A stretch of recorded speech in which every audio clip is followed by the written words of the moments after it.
ఉష్ణోగ్రత -40 కంటే కిందకు పడిపోయే ఒక ప్రదేశం. కళ్ళు చెదిరే ఆ చలిలో పెద్ద పెద్ద నౌకలు సైతం గడ్డకట్టి తుక్కుగా మారిపోతాయి. కానీ అక్కడ ఒక ట్రైన్ ఏమాత్రం ఆగకుండా 1000 కిలోమీటర్ల వరకు ప్రయాణిస్తుంది. ఇదెలా సాధ్యం? ఒకవేళ ఈ ట్రైన్ మధ్యదారిలో కేవలం 10 నిమిషాలు ఆగినా లోపల ఉన్న ప్రయాణికుల పరిస్థితి ఏంటి? ఇక్కడ ఆలోచించాల్సిన విషయం ఒకటి ఉంది.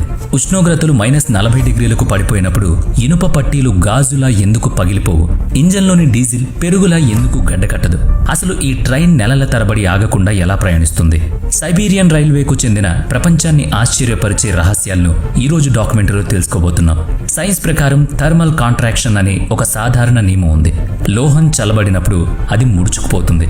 సాధారణ ఇనుము -20 కంటే కిందకు వెళ్ళగానే తన సాగే గుణాన్ని కోల్పోతుంది. అది ఎంత బలహీనంగా మారుతుందంటే చిన్న కుదుపు తగిలిన గాజు ముక్కలా పగిలిపోతుంది. ఒకవేళ సైబీరియాలో సాధారణ పట్టీలను వాడి ఉంటే బరువైన గూడ్స్ రైళ్లు వెళ్ళగానే ఆ ట్రాక్ మొత్తం ముక్కముక్కలవుతుంది. మరి రష్యా దీన్ని ఎలా సాధ్యం చేసింది? దీని వెనుక ఉన్న రహస్యం ఒక ప్రత్యేకమైన స్టీల్ అలాయ్ అంటే లోహాల మిశ్రమం వల్ల. రష్యన్ ఇంజనీర్లు దశాబ్దాల పరిశోధన తర్వాత పట్టీల కోసం ఒక ప్రత్యేక ఫార్ములాను తయారు చేశారు. ఈ పట్టీలలో మాంగనీస్, నైట్రోజన్ మరియు కార్బన్ చాలా ఖచ్చితమైన మోతాదులో ఉంటాయి. ఈ మిశ్రమం ఇనుముకు ఎంత బలాన్ని ఇస్తుందంటే అది -50 చల్లదనంలో కూడా తన సాగే గుణాన్ని కోల్పోదు. అంతేకాదు, ఈ పట్టీల మధ్య చాలా చిన్న ఖాళీ స్థలాన్ని ఉంచుతారు. చలికి ఇనుము ముడుచుకున్నప్పుడు పట్టీల మధ్య గ్యాప్ మరీ ఎక్కువై ట్రైన్ పట్టాలు తప్పకుండా ఇది కాపాడుతుంది. ప్రతి కిలోమీటర్కు ఏర్పాటు చేసిన ప్రత్యేక సెన్సర్లు పట్టీల ఉష్ణోగ్రతను ఎప్పటికప్పుడు గమనిస్తాయి. పట్టీల్లో వచ్చే మార్పులను అవి 24 గంటల పాటు పర్యవేక్షిస్తూనే ఉంటాయి. సైబీరియాలో నడిచే ఇంజన్లను లోకోమోటివ్ అనడం కంటే ఐరన్ బీస్ట్ అనడం కరెక్ట్. సాధారణంగా ఉష్ణోగ్రత -10 పడిపోతేనే మన కార్ ఇంజన్ స్టార్ట్ అవ్వడానికి ఇబ్బంది పడుతుంది. కానీ ఇక్కడ ఉష్ణోగ్రత ఏకంగా -40 ఉంటుంది. ఇక్కడ అతిపెద్ద నిజం ఏంటంటే చలికాలం మొత్తం ఈ ఇంజన్లు ఎప్పటికీ ఆఫ్ చేయరు. మీరు విన్నది అక్షరాల నిజం. ఒక్కసారి ఇంజన్ ఆఫ్ చేస్తే అందులో ఉండే కూలెంట్, లూబ్రికెంట్ ఇవన్నీ కూడా గడ్డ కట్టుకుపోతాయి. అందుకే చలికాలం మొదలవగానే ఇంజన్ స్టార్ట్ చేయడం రష్యన్ రైల్వే నియమం. ఆ తర్వాత అది నెలల తరబడి అలా వెలుగుతూనే ఉంటుంది. ట్రైన్ స్టేషన్లో ఆగినప్పుడు కూడా దాని ఇంజన్ ఐడల్ మోడ్లో నడుస్తూనే ఉంటుంది. ఇక సైబీరియాలో ఎదురయ్యే అతిపెద్ద సవాల్ ఆకాశం నుంచి కాదు, భూమి నుంచి వస్తుంది. దీన్ని పెర్మాఫ్రాస్ట్ అంటారు. ఇది వేలాది సంవత్సరాలుగా గడ్డ కట్టి ఉన్న భూమి. ఇంజన్ వేడికి లేదా వాతావరణంలో వచ్చే చిన్న చిన్న మార్పులకు ఈ భూమి పైపొర కదలడం మొదలవుతుంది. మంచు కరిగినప్పుడు ఆ నేల చిత్తడిగా మారుతుంది. అప్పుడు పట్టీలు కుంగిపోవడం లేదా వంగిపోవడం జరుగుతుంది. దీన్ని అడ్డుకోవడానికి రష్యన్ ఇంజనీర్లు ఒక పురాతనమైన కానీ అద్భుతమైన టెక్నిక్ వాడారు. పట్టీల కింద రాళ్లతో ఒక మందపాటి పొరను వేశారు. దీన్ని బ్యాలస్ట్ అని అంటారు. ఈ రాళ్లు బరువును సమానంగా పంచడమే కాకుండా ఒక ఇన్సులేటర్ లాగా పనిచేస్తాయి. ట్రైన్ నుంచి వచ్చే వేడి కింద ఉన్న మంచు వరకు వెళ్లకుండా ఇవి అడ్డుకుంటాయి. సైబీరియాలో మంచు కురవడం అంటే 10 నుంచి 15 అడుగుల ఎత్తైన మంచు గోడలు ఏర్పడమే. ఏ సాధారణ ట్రైన్ కూడా దీన్ని దాటలేదు. ఇందుకోసం రష్యన్ రైల్వే వద్ద ఒక ప్రత్యేక ఆయుధం ఉంది. అదే బ్రష్లెస్ స్నోఫ్లో మరియు రోటరీ స్నో బ్లోయర్. ఇది చూడ్డానికి అచ్చం యుద్ధ ట్యాంకర్లో ఉంటుంది. ట్రైన్ ముందు భాగంలో తిరిగే ఒక భారీ ఫ్యాన్ అమర్చబడి ఉంటుంది. దారికి అడ్డుగా వచ్చే మంచును ఇది కోసి చీల్చి దారిస్తుంది.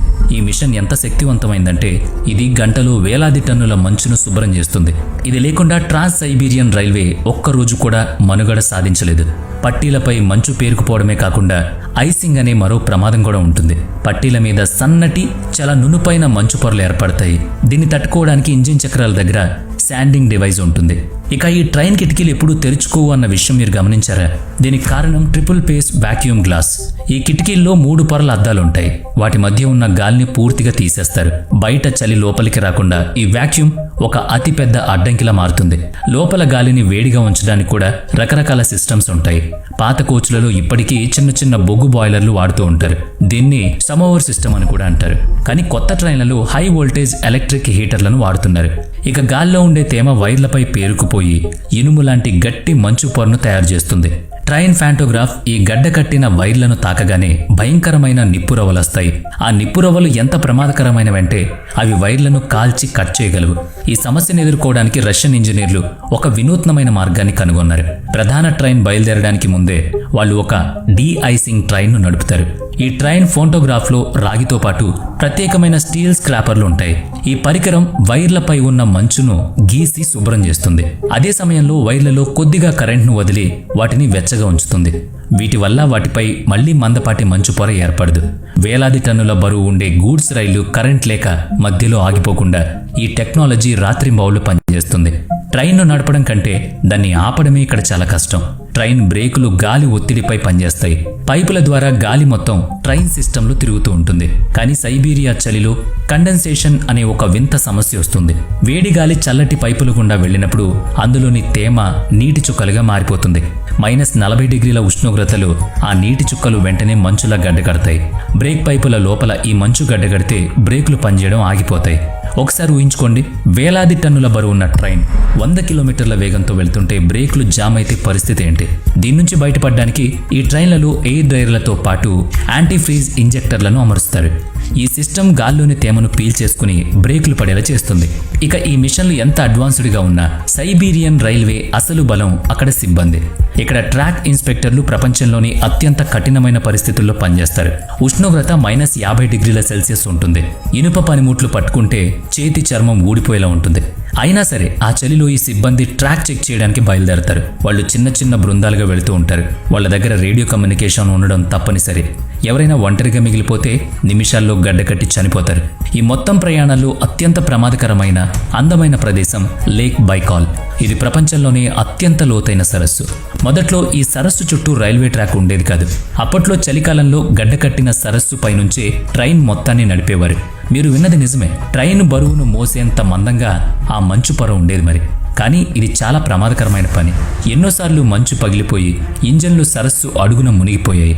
ఇప్పుడు ఆ సరస్సు ఒడ్డున ఉన్న కొండలను తొలిచి ఎన్నో టన్నెల్స్ కట్టారు. ఈ టన్నెల్స్ లోపల కూడా ఒకే ఉష్ణోగ్రత మెయింటైన్ చేయడం ఒక పెద్ద సవాల్. ఎందుకంటే కొండల లోపల కారే నీరు గడ్డకట్టి పదునైన మంచులా కత్తుల్లా మారుతుంది. ఇవి ట్రైన్ కిటికీలను కోసేస్తాయి కాబట్టి అక్కడ ఆ మంచును గడ్డకట్టనివ్వకూడదు. ఇక ట్రాన్స్ సైబీరియన్ మార్గంలో ప్రయాణించే ట్రైన్లకు ఎదురయ్యే మరో పెద్ద సవాల్ ఆమూర్ నది. ఇది ఎంత విశాలమైన నది అంటే చలికాలంలో దీనిపై ఏర్పడే మంచు పొర ఎన్నో అడుగుల మందంతో ఉంటుంది. ఈ నదిపై కట్టిన వంతెన ఒక ఇంజనీరింగ్ అద్భుతం. సాధారణంగా చలికి ఇనుము ముడుచుకుంటుంది కదా, వేడికి సాగుతుంది. ఆమూర్ నది వంతెన పొడవు చాలా ఎక్కువ కాబట్టి ఉష్ణోగ్రతలో వచ్చే 70 నుంచి 80 డిగ్రీల మార్పుల వల్ల ఈ వంతెన మొత్తం పొడవులో ఎన్నో మీటర్ల తేడా ఉంటుంది. దీన్ని తట్టుకోవడానికి వంతెనలో ప్రత్యేకమైన ఎక్స్పాన్షన్ జాయింట్స్ ఏర్పాటు చేశారు. ఈ జాయింట్స్ వంతెన పగలకుండా సాగడానికి ముడుచుకోవడానికి ఉపయోగపడుతుంది. ట్రైన్ ఈ వంతెన మీదుగా వెళుతున్నప్పుడు లోకో పైలట్ దాని వేగాన్ని చాలా తక్కువగా ఉంచుతారు. చలి వల్ల వంతెన పిల్లర్స్ లో ఏవైనా పగుళ్ళొచ్చాయేమో అని దానిపై ఉన్న సెన్సర్లు ఎప్పటికప్పుడు చెక్ చేస్తారు. ఒకవేళ గాలి వేగం సెకనుకు 25 మీటర్ల కంటే ఎక్కువైతే భద్రతా దృష్ట్యా ట్రైన్ ప్రయాణాన్ని ఆపేస్తారు. అక్కడ ఎదురయ్యే మరో పెద్ద సమస్య నీరు గడ్డకట్టడం. ట్రైన్ కింద ఉండే వాటర్ ట్యాంకులు గడ్డకట్టకుండా వాటిలో ఎలక్ట్రిక్ హీటర్ని కాయిల్స్ రూపంలో అమరుస్తారు. అయితే ట్యాంక్ చుట్టూ మందపాటి ఇన్సులేషన్ పొరలు కూడా కప్పుతారు. ఇక ఈ ట్రైన్లో ఆహారం కూడా వృధా కాకుండా వాక్యూమ్ సీల్ టెక్నాలజీ వాడతారు. ప్రయాణికులకు తాజా ఆహారం అందించడం కోసం స్టేషన్లలో సప్లై చైన్ చాలా పకడ్బందీగా ఉంటుంది. -40 డిగ్రీల మంచు తుఫాన్లో కూడా తాజా కూరగాయలు, పాలు సమయానికి అందుతాయి. రష్యన్లకు టీ అనేది కేవలం ఒక పానీయం కాదు, అది చలి నుంచి వాళ్ళని రక్షించే ఒక పానీయం. అందుకే ప్రతి బోగిలో సమోవర్ ద్వారా 24 గంటల పాటు వేడి నీరు వస్తూనే ఉంటుంది. ట్రాన్స్ సైబీరియన్ రైల్వే రష్యా ఆర్థిక వ్యవస్థకే కాదు, దేశ భద్రతకు కూడా చాలా ముఖ్యం.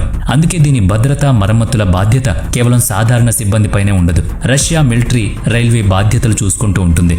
ఇక ప్రతి ఏడాది కోట్ల టన్నుల బొగ్గు, చమురు, గ్యాస్, ఎలక్ట్రానిక్ వస్తువులు ఈ ట్రాక్ గుండానే ప్రయాణిస్తూ ఉంటాయి. ఈ మార్గం రష్యాను చైనా, ఐరోపాతో ఆర్థికంగా కలిపుంచుతుంది. -40 డిగ్రీల చలికి సముద్ర మార్గాలు గడ్డకట్టిపోయినా, పోర్ట్లు మూతపడినా సరే ఈ ఐరన్ బీస్ట్ తన వేగాన్ని మాత్రం తగ్గించదు. -40 డిగ్రీల చలిలో ట్రాన్స్ సైబీరియన్ రైల్వే మీద ట్రైన్ నడపడం అనేది కేవలం సైన్స్ లేదా ఇంజనీరింగ్ విజయం కాదు, ఇది మనిషి పట్టుదలకు నిదర్శనం.